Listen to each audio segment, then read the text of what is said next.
২ মাসের নিষেধাজ্ঞা শেষ। মুন্সিগঞ্জ সীমানায় ইলিশের অভয়াশ্রম না থাকলেও এ জেলা সংলগ্ন পদ্মা ও মেঘনায় বছরে প্রায় ৯০০ মেট্রিক টন ইলিশ ধরা পড়ে। জেলা মৎস্য অধিদপ্তর জানিয়েছে, নদীর পরিবেশ ও আবহাওয়া ঠিক থাকলে এবার গত বছরের চাইতে বেশি মাছ পাওয়া সম্ভব। রিকাবি বাজার মৎস্য আড়ত থেকে বিস্তারিত জানিয়েছেন প্রতিনিধি ভবতোষ চৌধুরী নূপুর। ইলিশের অভয়াশ্রম রক্ষায় গত পহেলা মার্চ থেকে গতকাল ৩০শে এপ্রিল পর্যন্ত প্রায় ২ মাস কিন্তু ইলিশ মাছ ধরা বন্ধ ছিল।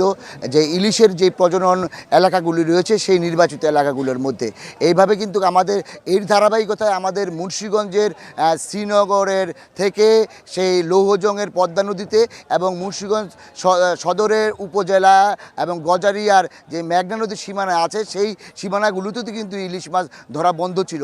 তবে গতকাল রাত থেকে কিন্তু জেলেরা বিভিন্ন ধরনের তাদের যে নৌকো, জাল এবং মাছ ধরার বিভিন্ন সরঞ্জাম নিয়ে কিন্তু তারা নদীতে ইলিশ ধরতে নেমেছিল। দীর্ঘদিন বন্ধ থাকার পর গতকাল রাতে যে মাছ ধরা হয়েছে সেই মাছগুলো হয়তো বা বিভিন্ন বড় বড় যে শহরগুলোতে রয়েছে সেই শহরগুলোতে চলে গেছে, তাই হয়তো আমাদের স্থানীয় বাজারে ইলিশ তেমন ওঠেনি। আমি যদি একটু জানিয়ে রাখি যে বর্তমানে এই বাজারে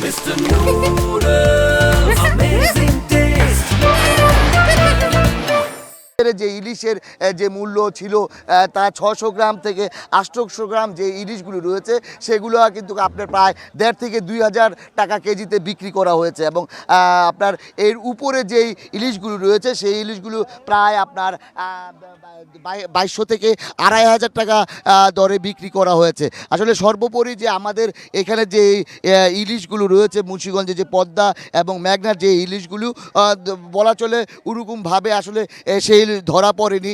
এই ছিল আমার কাছে মুন্সিগঞ্জের ধলেশ্বরী পাড়ে রিকাবি বাজার থেকে সর্বশেষ পরিস্থিতি।